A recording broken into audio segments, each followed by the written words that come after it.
3 of meal planning for beginners. So this is the third video about how to meal plan for your family. So basically it's planning for your family an entire week's worth of meals. And so a lot of today's step, actually creating the plan, is going to come from the worksheets that we used in the past 2 episodes. So you have a grocery inventory list, and you've got a list of like favorite meals that you and your kids have gotten together, and your husband or wife have gotten together and decided y'all want to include in some of your meal plans. And then you're gonna have a meal planner worksheet that I'm gonna be using today. And then I also have a grocery list worksheet that you're gonna use to write down the grocery list that you're gonna need so that you can go and buy groceries on Saturday. So I'm gonna turn my camera around so that y'all can see the worksheet that I'm working on, so you can see how I actually plan out all the meals when we're doing this. So, hey Rhonda, hi Nicole. All right, let me switch this. And hopefully I can make my camera stand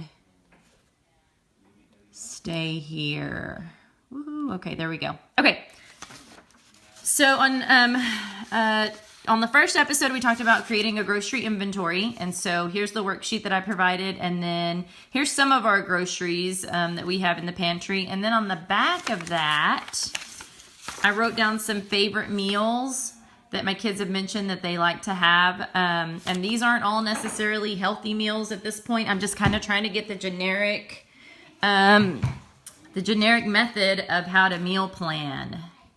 Okay, so some favorite meals. You have your grocery inventory, which is all the groceries that you have in hand. So the reason that I like to do this is so that you know exactly what produce you have, because a lot of the times things that expire are things that we have to throw away, and so that wastes money.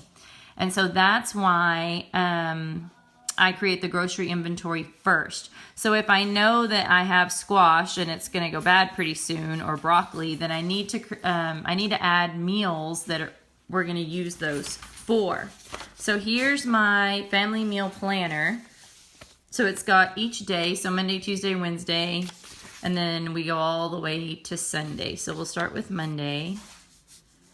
All right, so let's say we're going to do, my husband does a recipe with squash and pork, and we just call, it's a favorite Mexican recipe, so spicy. Calabaza is what we call it. All right, so pork and squash for dinner on Monday.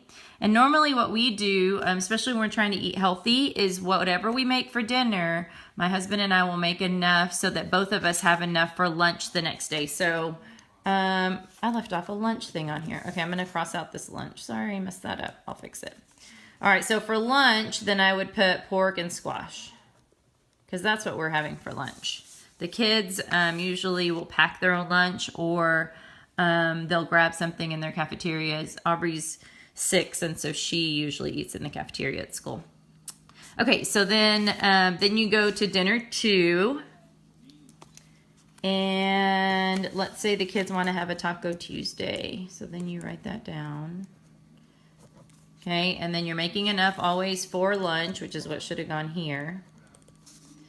And so there's a method to my madness, I promise. Okay, and then you're gonna go on to the next day. So I always choose dinners first, because those are the meals that we cook together, that we sit down and actually do together in the evening. So let's say the kids wanted spaghetti for dinner. So we're gonna do spaghetti. Okay, and that's whole grain pasta. And I've got, and see over here, so what I can do, I'm skipping some parts here, is I know I'm gonna use the squash. So I'm gonna cross that out because that's not gonna be on my inventory anymore. I know I'm gonna use the pork, and that's why I picked it, because I don't want my squash to go bad. And then on my tacos, we usually use cabbage for tacos. And then I've got corn tortillas and ground beef up here. So you're crossing things off as you know that you're gonna use them. Okay, and then hot sauce, we might have some of that left over. Usually have enough for a couple of meals, so we can put a little X there that we're gonna use at once. All right, so then you go back over here. And then When I'm doing like individual meal plans for people that I'm helping eat clean, we actually plan every single meal that they have. So you have 5 to 6 meals. This is just a generic meal plan for a family that's just trying to get on the ball of getting organized. But the other ones are a little more specific. They have like slots that have meal 1, meal 2, meal 3, 4, and 5, and 6, because some people do 6 meals a day when they're trying to lose weight. So if I were to do that, then I'd have slots here, and you'd fill in every single slot because you want to know exactly what you're going to eat throughout every single day when you're on a mission to lose weight. Okay, and then up here for breakfast, you can just kind of say, if you're going to do pancakes for the kids one morning, put that on there. And so this allows you, so by going through the whole week, I'm going to do this kind of in a short, quick video so you just kind of get the idea. So you go through here and put all your meals down, cross out the groceries that you need, or cross out the groceries that you already have.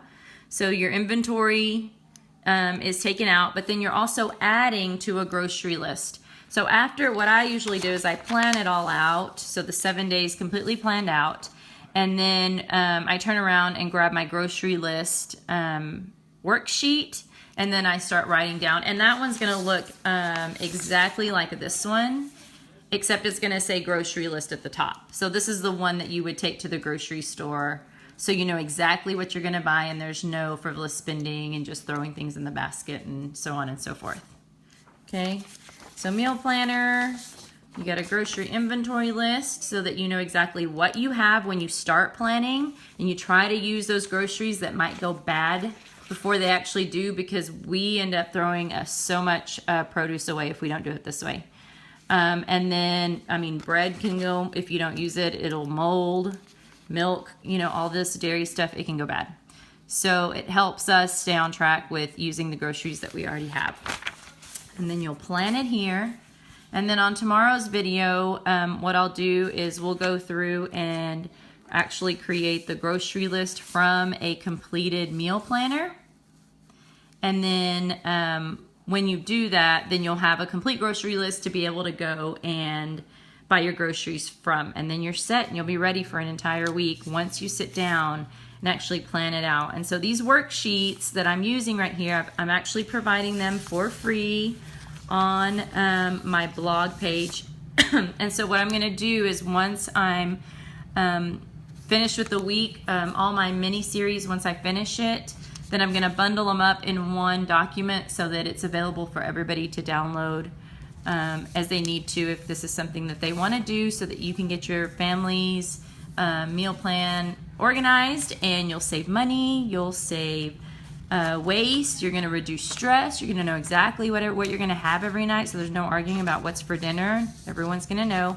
Oh, and then another thing that I wanted to say is that you also can plan your night out. So in yesterday's episode that we talked about empowering the kids and allowing the kids to help you do this. So let's say you guys decide to eat out on a Saturday night, and this is your eat out night. So what I do, or so what I would do is allow your kids to take turns picking, and your husband, include your husband and your wife, allow them to pick and alternate each week every time that you go out to eat. That way it's not just one person deciding where everybody goes. So you include the entire family and you get organized, save money, save time, and reduce stress. I hope you guys enjoyed my little family planner lesson. I'm going to post this video after it's done. You can always check any of my episodes on strongandfitforlife.com, and I will put that website up on up under in the comments, and I'll repost my blog so that you can get all the steps, and that's where I list everything step by step so you know exactly what to do. So I hope you guys have a good evening. Hi, Uncle Manuel, I see you there. I hope you guys have a great evening. It's good to see y'all. Thanks for joining, and I'll continue this tomorrow with step 4. Have a great night. Bye.